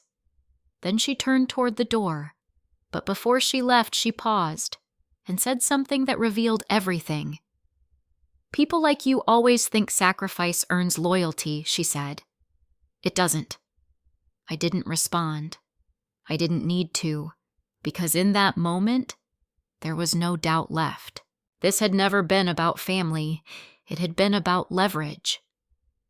Rachel left without another word. The door closed behind her with a quiet finality, and for a long moment neither Daniel nor I spoke.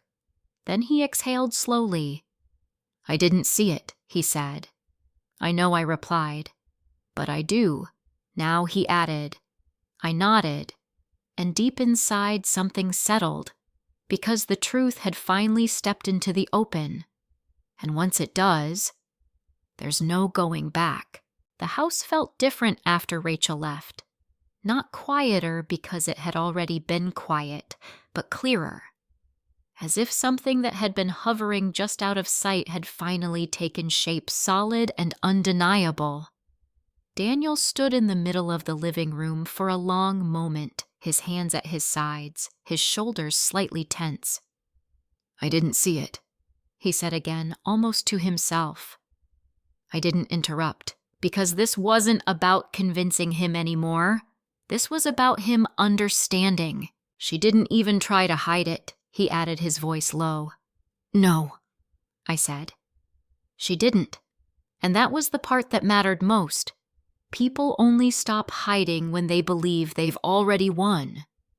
Daniel ran a hand through his hair, pacing once across the room before stopping near the window. "I thought I was fixing things," he said. "I thought I was protecting my family." "You were trying to," I replied gently. But trying and succeeding are not the same. He nodded slowly. I know that now. There was a pause, and then something shifted in his expression. Not fear, not confusion, something steadier. Decision. I can't go back there like this, he said. Then don't, I replied. He turned to look at me. But Sophie is there, he said. The words landed heavily, because that was the truth that complicated everything. She's not safe in that environment, he continued. Not if things keep going the way they have been. I watched him carefully. What do you want to do? I asked. He didn't hesitate this time. I want to get her out of it, he said. There it was. Clear, direct. The first real step forward. Then we do it properly, I said. He frowned slightly. What do you mean? I mean, we don't rush in emotionally, I replied. We don't react. We act with structure. He nodded, listening. We document everything, I continued. What Sophie has experienced. What you've experienced. What Rachel has said and done. I can do that, he said. And we involve Patricia, I added. This isn't just a family disagreement anymore. It's a legal situation. His expression tightened slightly at that. I didn't want it to get to that point, he admitted. It already has, I said calmly. He exhaled the weight of that settling in. Okay, he said. Then we do it the right way. That night we began, not with confrontation, but with preparation. Daniel sat at the kitchen table with his laptop pulling up emails, account statements, loan documents, everything he could find.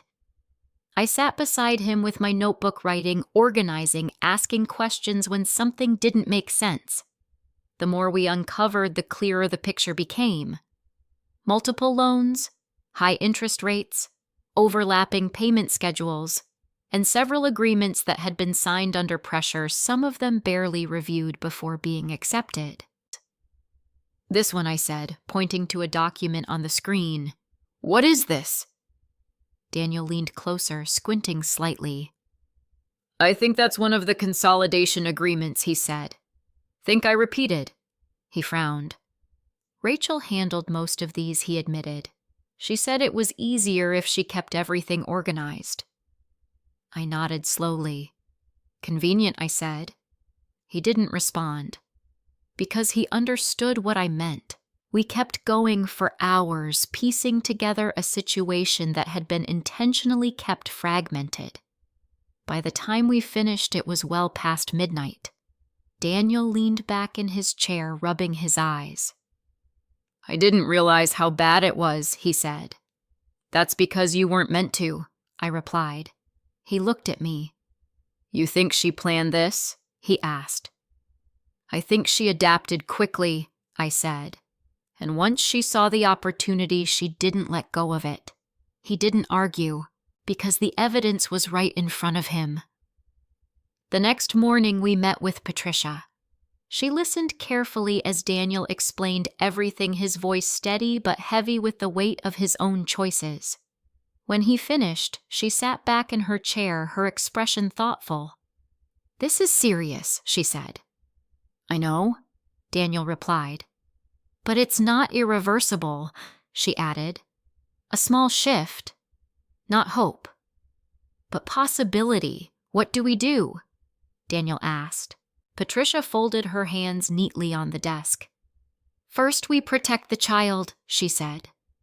My heart tightened slightly. Sophie, I said. Yes, Patricia confirmed. Based on what you've described, exposure to conflict, emotional distress, there may be grounds to intervene. Daniel leaned forward. I don't want to take her away from her mother, he said. I just want her to be safe. Those two things are not always separate, Patricia replied calmly. The room fell quiet. Second, she continued, we address the financial situation properly. That means reviewing every agreement, identifying what is legally binding and determining where there may have been coercion or misrepresentation. Daniel nodded. And Rachel? He asked. Patricia's expression didn't change. We proceed carefully, she said, but based on what I've seen so far, her involvement raises concerns. That was the most direct anyone had been. And it mattered, because it meant this wasn't just perception. It was reality. Over the next few days, everything moved quickly, faster than I expected, but not chaotically, deliberately. Daniel filed the necessary paperwork to establish temporary protections, nothing aggressive, nothing final, but enough to create space. Sophie came to stay with me for a few days. Rachel didn't fight it immediately. That more than anything told me she was recalculating, watching, waiting. Sophie arrived with a small bag and a quiet expression. When she saw me, she hesitated for just a second. Then she ran forward and wrapped her arms around me tightly. "Grandma," she said. "I'm here," I whispered. That night, she sat at the kitchen table, coloring quietly while Daniel and I spoke in low voices nearby. Later, when I tucked her into bed, she looked up at me with wide, tired eyes. "Is it okay to be here?" she asked. The question broke something inside me. "Yes," I said softly. "It's more than okay." She nodded, her body relaxing slightly as she settled under the covers. After a moment, she spoke again. "They fight a lot," she said. "I know," I replied gently. "I don't like it," she added. "I don't like it either," I said. She was quiet for a moment. "Then Mom says you make things worse." I paused. Not because I didn't know what to say, but because I wanted to say it right. Sometimes I said carefully, people say things when they're upset or scared. That doesn't always make them true. She thought about that, then nodded slowly. "Dad seems different here," she said. How I asked. "He doesn't yell," she said. That answer?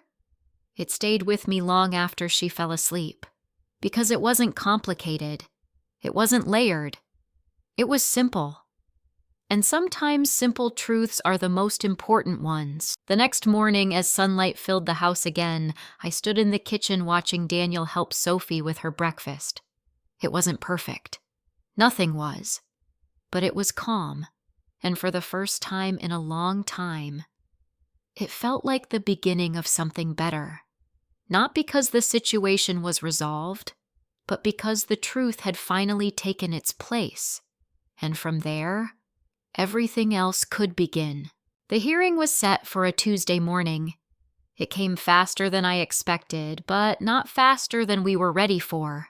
Patricia had warned us that once things began moving legally, they rarely slowed down. And she was right. The days leading up to it were filled with preparation. Not frantic, not chaotic, deliberate. Daniel spent hours organizing documents, loan agreements, emails, payment records, every piece of evidence that showed how the situation had unfolded. Patricia reviewed everything with a precision that left little room for doubt. And I did what I could. I stayed steady. For Sophie. For Daniel. And for myself. Rachel, on the other hand, remained mostly silent. There were no calls, no texts, no attempts to negotiate, which in its own way was more unsettling than confrontation. "She's waiting," Patricia said during one of our meetings. "She's assessing what she can still control." "And what can she control?" Daniel asked. Patricia met his eyes. "That depends on how clearly we present the truth." The morning of the hearing, the air felt different. Cool. Still. Like the kind of day that demands clarity whether you're ready for it or not. We arrived early. Daniel wore a simple suit, nothing flashy, nothing forced, just clean honest. Sophie stayed with a neighbor Patricia had recommended, someone neutral, someone kind. She didn't need to be there. Not for this part. Rachel arrived shortly after, alone. She looked exactly as she always did, composed, polished, controlled. If there were cracks, they weren't visible on the surface. But I knew better now. I had seen what lived beneath it. She glanced at me briefly. No smile. No acknowledgement. Just a measured look like I was something to account for rather than someone to face. Daniel noticed too. He shifted slightly beside me, but he didn't speak. That in itself was progress. Inside the room, everything felt formal, structured, predictable, and yet the weight of it all pressed down in quiet, undeniable ways. When it began, Patricia took the lead. She didn't dramatize. She didn't accuse. She presented. Facts, documentation, patterns. Every piece of information Daniel had gathered was laid out with careful clarity. The loans, the escalating debt, the involvement of Ethan, the disappearance, the pressure. And then, the shift. Patricia introduced the communications, messages Rachel had sent, statements she had made, the recorded conversation from my living room.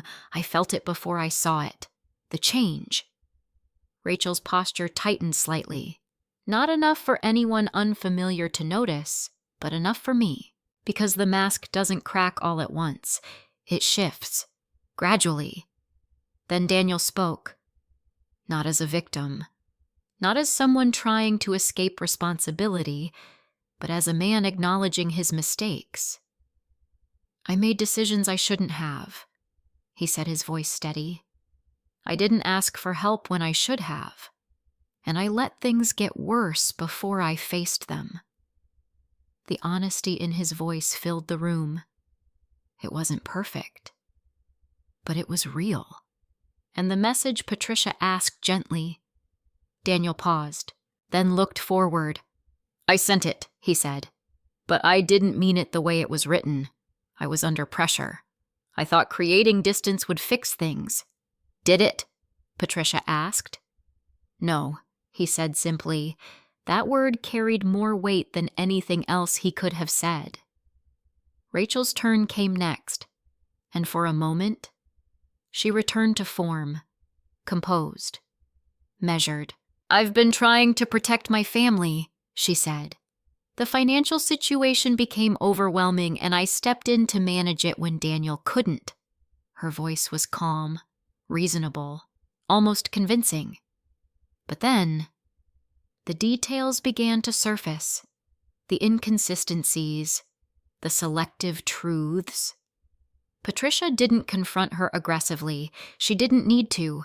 She asked questions, simple ones, clear ones. And Rachel answered. At first, then less clearly. Then, not at all. Did you advise Daniel to isolate his mother? Patricia asked. I advised him to establish boundaries, Rachel replied. Did those boundaries include cutting off all communication? Patricia asked. That was his decision, Rachel said. Patricia paused, then introduced the recorded conversation. Rachel's own words filled the room, sharp, cold, unfiltered. People like you always think sacrifice earns loyalty. The silence that followed was different. Not tense, not uncertain, final, because there are moments when truth doesn't need interpretation. It simply exists. Rachel didn't speak immediately, and when she did, her voice had changed. Slightly. Not broken, but no longer fully controlled. I was under stress, she said. Anyone would have been. Patricia didn't argue. She didn't need to, because the evidence spoke louder than explanation. The financial records, the communications, the patterns of control. All of it formed a picture that was no longer fragmented. It was whole, clear, and undeniable. When it ended, there was no dramatic moment, no raised voices, no sudden declarations, just resolution, structured, measured, real. Temporary protections were put in place. Financial matters were to be reviewed independently, and most importantly, Sophie's stability was prioritized. Time, space, supervised arrangements. Nothing extreme, but enough. Enough to shift the balance. Outside the room, the air felt different, lighter. Not because everything was solved, but because everything had been seen.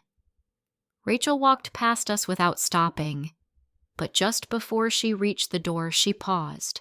And for the first time, she looked at Daniel, not with control, not with strategy, but with something closer to recognition of what had been lost. Then she left.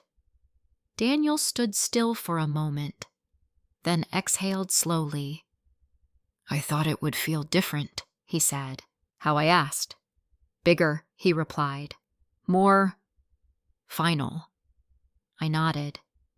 "Sometimes," I said, "the most important changes don't feel dramatic." He looked at me. "They just feel real." He nodded. And for the first time since this began, there was no confusion in his eyes, no hesitation, just understanding. We walked out together, the sunlight stronger now, the day moving forward, whether we were ready or not. And as we stepped into it, I realized something. The message that started all of this, we want peace.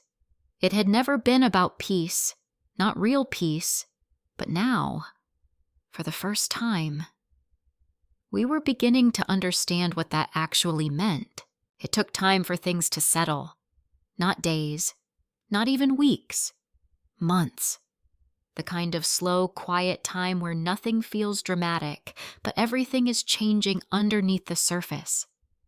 At first, there was still tension. Not the loud, explosive kind Sophie had grown used to, but something softer, lingering, uncertain. Like the air after a storm when you're not sure if the clouds are truly gone or just waiting to return.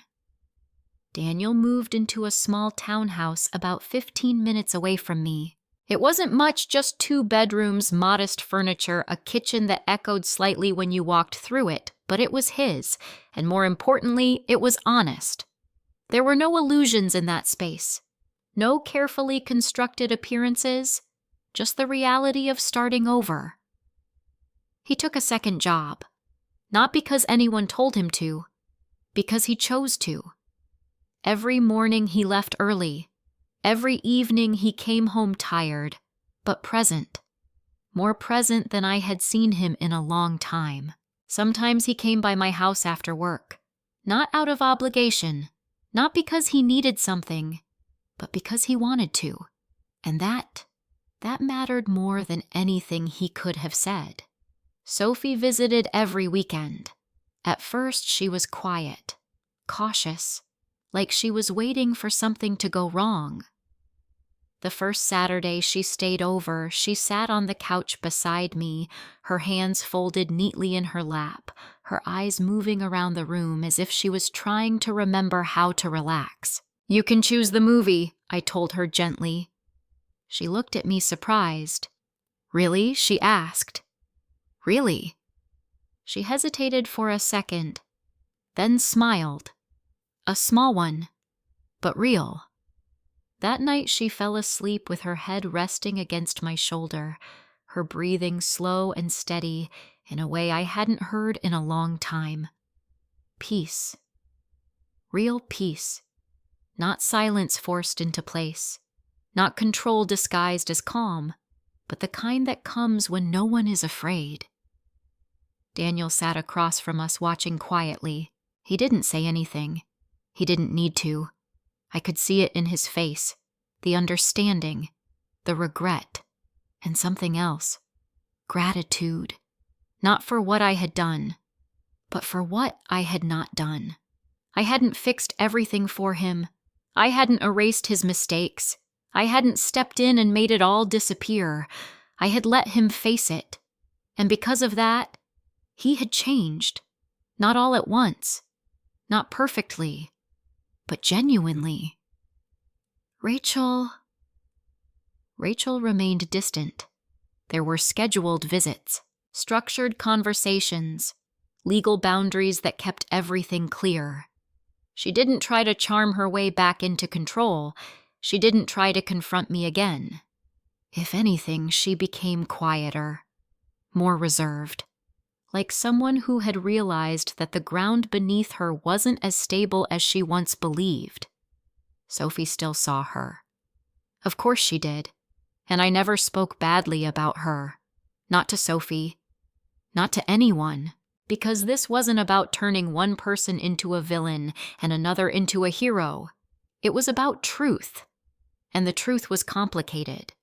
Rachel had made choices. So had Daniel. So had I. The difference now was that we were no longer pretending those choices didn't matter. One afternoon a few months later, Daniel and I sat on my back porch. The weather was warm, the air soft, the kind of day that invites reflection whether you want it or not. I keep thinking about that message he said. I didn't need to ask which one. I know I replied. I thought I was choosing peace, he continued. I really believed that. I looked out at the yard, the familiar space that had held so many versions of our lives. What kind of peace, I asked. He was quiet for a moment. Then, the kind where everything stops, he said, where the conflict goes away. I nodded slowly.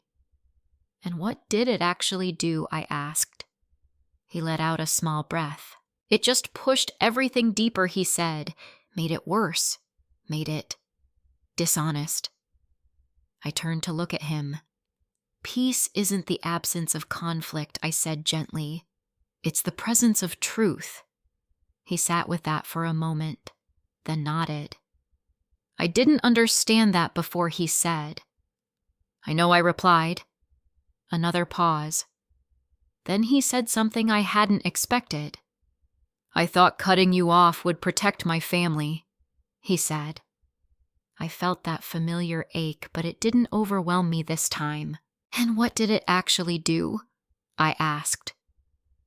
He met my eyes. It broke it, he said. The honesty in that moment mattered, more than any apology, more than any explanation. Because it wasn't about making things right. It was about seeing them clearly. I don't expect things to go back to how they were, he added. They won't, I said. And that was the truth. We couldn't return to the version of our relationship that existed before. Too much had happened. Too much had been revealed. But that didn't mean we couldn't build something new, something stronger. Not because it was easier, but because it was real. I'm trying, he said. I can see that I replied, and I could, in the way he showed up, in the way he listened, in the way he no longer avoided the uncomfortable parts of his life. That's what growth looks like. Not perfection. Consistency. Later that evening, Sophie ran through the yard laughing as Daniel chased after her. Her voice carried across the space light and free in a way that felt like healing. I watched them from the porch, my hands resting quietly in my lap. And I thought about everything that had happened. The message, the silence, the fear, the truth. All of it. And I realized something that settled deep inside me. I didn't lose my son when he sent that message. I almost lost him. There's a difference, because losing someone means they're gone, but almost losing them means you still have a chance to find your way back. Not to what was, but to what can be. And what we had now wasn't perfect. But it was honest. And for the first time in a long time, that felt like enough. There is a kind of silence that looks like peace from the outside. No arguments, no raised voices, no visible conflict. But inside that silence, there can be fear, pressure, and control, and sometimes the people who love you most are the ones asked to step away in the name of keeping that silence intact. If there is one thing I've learned, it's this: love without boundaries is not strength, it's vulnerability, and silence in the name of peace can become its own form of betrayal. Real peace doesn't require you to remove the person who cares about you. Real peace requires honesty, responsibility, and the courage to face what's uncomfortable instead of hiding from it. I didn't fix my son's life. I didn't rescue him. I stood still and let the truth rise. And when it did, everything changed. So I want to ask you, have you ever been pushed away by someone you loved without understanding why? Do you think Daniel deserved a second chance? And what would you have done in my place? If this story touched you, please share your thoughts in the comments. I read them all. And don't forget to like and subscribe if you want more stories like this.